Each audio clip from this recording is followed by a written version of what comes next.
I had planned another closing message, but I feel compelled to say what I'm about to say.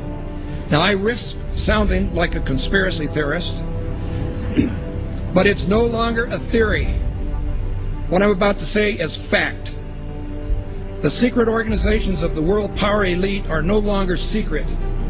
They have planned and are now leading us into a one-world communist government.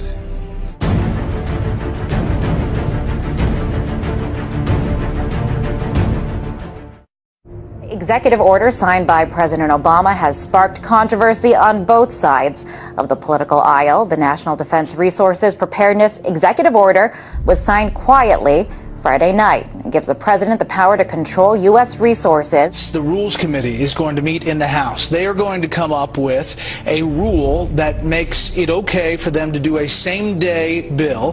So they'll pass this rule. It's, believe it or not, called martial law. This would give the President of the United States the authority to declare basically martial law during times of peace. There are new disturbing developments out of Washington tonight regarding the president's belief that he has the legal authority to assassinate U.S. citizens.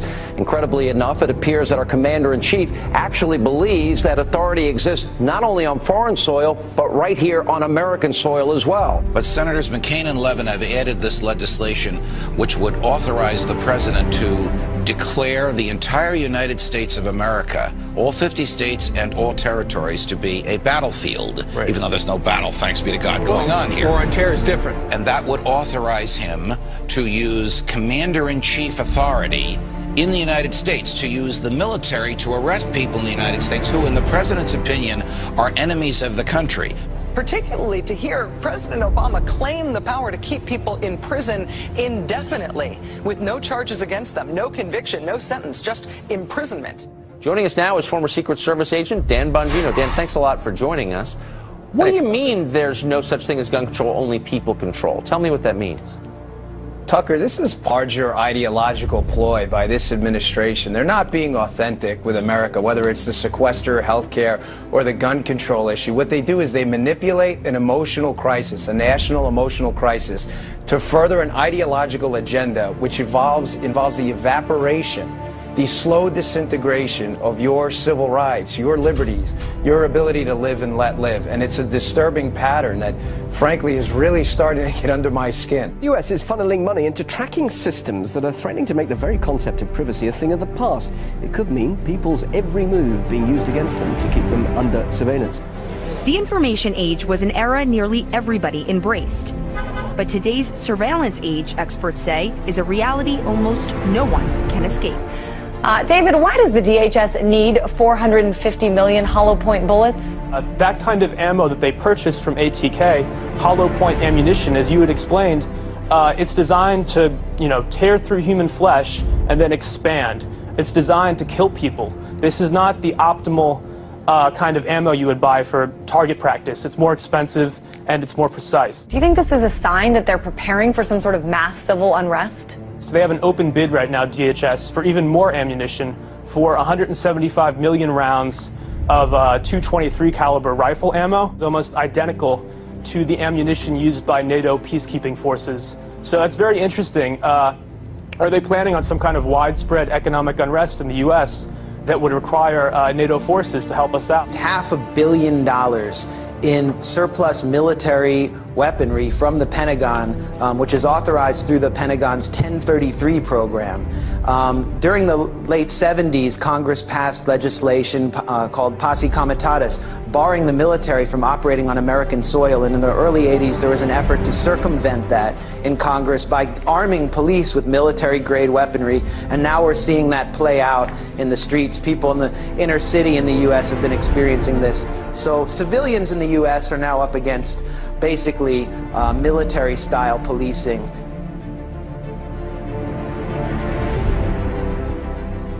The battle against terrorism involves all of us.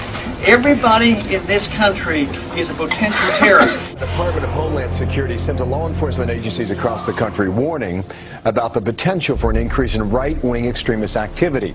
It warns about groups and individuals dedicated to single issues like abortion, immigration, and gun rights. Tonight, our focus is on every American's right to freedom of expression and freedom of religion. It's the Christians who are under siege by government officials and anti-religion groups who think Christmas and Christianity have no business in the public arena. The Department of Defense has just issued a new list of extremists that should be watched. And on that, in fact, number one, past the Muslim Brotherhood and past Hamas, Hezbollah, number one, evangelical Christians.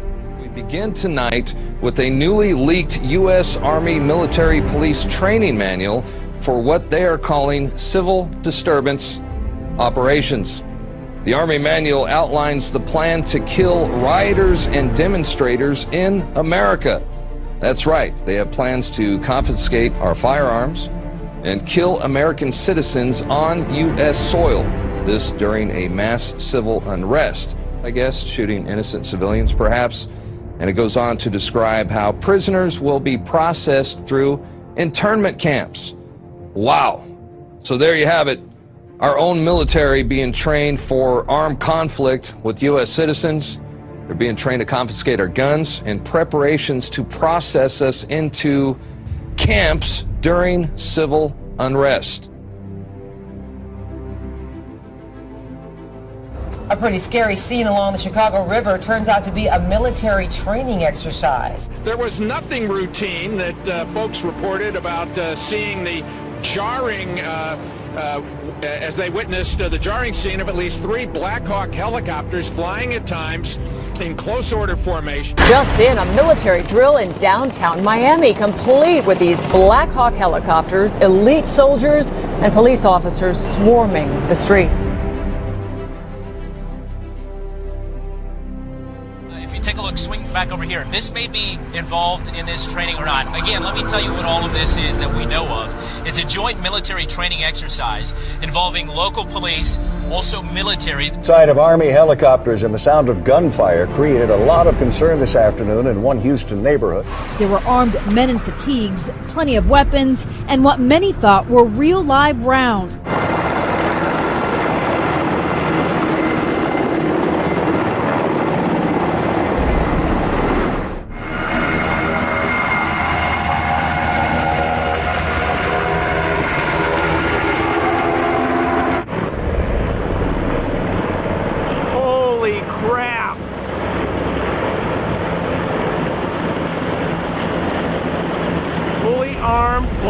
I told you they were coming. There's no lights on them. They're like bugs. So here's the article by Steve Watson. Military helicopters conduct covert exercises over U.S. bank buildings. This is all part of other drills going on to acclimate the public to being attacked by our own military that are happening here in the United States. Here it is. LAPD and elite military units conducted extraordinary counterterrorism training in the skies above downtown LA tonight. At one point, they made what appeared to be a drop-off at a park. Within seconds of landing, the helicopter was back in the air. It was a strange sight in the skies over Los Angeles. Military Special Forces flying a practice mission last night, and there are more exercises scheduled for today. The entire city of Boston is in lockdown. In the suburb of Watertown, police with guns drawn are searching door to door. I mean, we had martial law up there. FBI and all these agents coming in, closing things down, going to people's houses.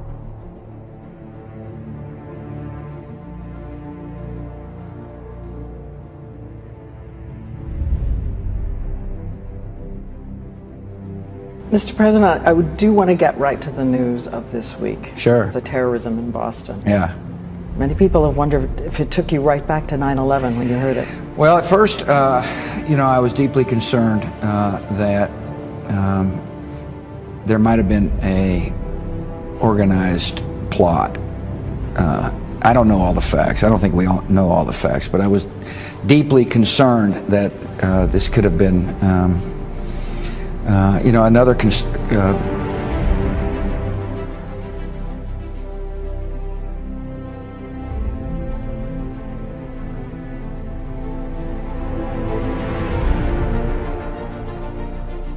While they're doing this, they're amassing this wealth in order to redirect it toward martial law endeavor, and not just in America, but globally.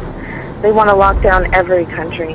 and force us into global governance, eventually force us into a global reserve currency that is like the Bancorp that the IMF has been pushing.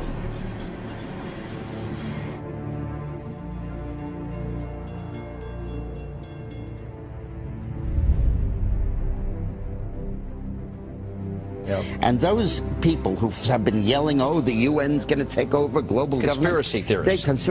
They've been crazy, but now they're right. Yeah, well, when Geithner, it's happening. When Geithner said he would be open to the idea of a global currency last week, those conspiracy people had said and suggested that for years. Right. You're not wrong. And when massive foreign trade deals are made, they are done in U.S. dollars, which serves as the world's reserve currency. Now the UN is backing a plan to change all of that and create a new global currency. There is a global meltdown coming. It is a global depression, and one world currency and one world financial system is the end game. China said last week they want one global currency. France said yesterday or the day before that they want one world order, a new world order, at the end of this event. U.S. State Department, the Federal Reserve, even the EPA are sending billions of dollars overseas, and many economic and political decisions made in the United States just don't benefit us. They benefit a would-be one world government. Because of the programs like this and just the fiscal conditions that we're in, it feels like there's a greater sense of urgency to get to that one world government. Do you feel like the Obama administration may actually be hitting the gas rather than the brake pedal when it comes to this? To answer your question, absolutely. I think Obama's got his foot on the gas pedal and is going full speed ahead with taking us towards a global government.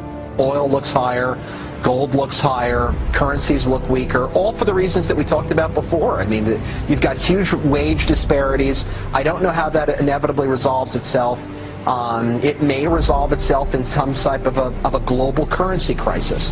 And then if the global currency crisis unfolds, then inevitably you get, I guess, an alignment under a global world government, a new global currency, and a new world order.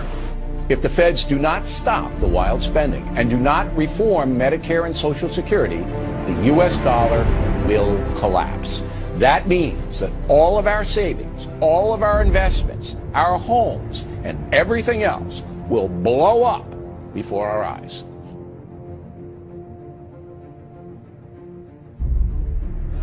This morning on Today's Health, a computer chip that could be implanted under your skin so doctors can quickly access your medical records. Explain to me briefly what the VeriChip is and what it is supposed to do. VeriChip is a tiny miniaturized RFID, or radio frequency identification microchip. It's 11 millimeters by 1 millimeter. It's about the size of a grain of rice. Well, we've got one sitting there by a penny to give us a little perspective of the size. Very Correct. Tiny. You implant it under the skin how? It gets injected, just like getting a shot of penicillin or any medicine that you would get in a doctor's office. It goes in the upper right arm. Implantable human chips. Supporters hail the technology as a medical marvel. You have one in your arm right now. That's correct. Where is it? It's in the upper right arm. It's a simple injection process. Finding from us this evening, technology on the cutting edge. We were interested today to hear that more than 100 law enforcement officials in Mexico are having microchips implanted in their arms. The chips allow a person to be scanned.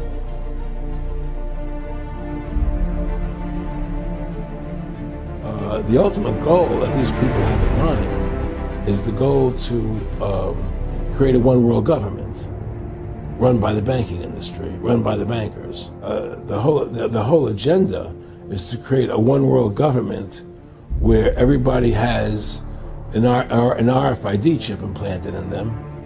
All money is to be in those chips, right? There'll be no more cash. If you're like me or you, and you're protesting what they're doing, they can just turn off your chip, and you have nothing. You can't buy food. You can't do anything. It's total control of the people. And that chip's connected to a database that has your purchasing records, what you do, what everything, you sell. everything is in there, you know? And so they want a one world government controlled by them, everybody being chipped, all your money in those chips, and they control the chips, and they control people, and you become a slave, you become a serf to these people. That's their goal. Look, the CIA has done in this country, what they've done to us is unbelievable. Look at the terrorist acts that have occurred. The CIA behind most, if not all of them.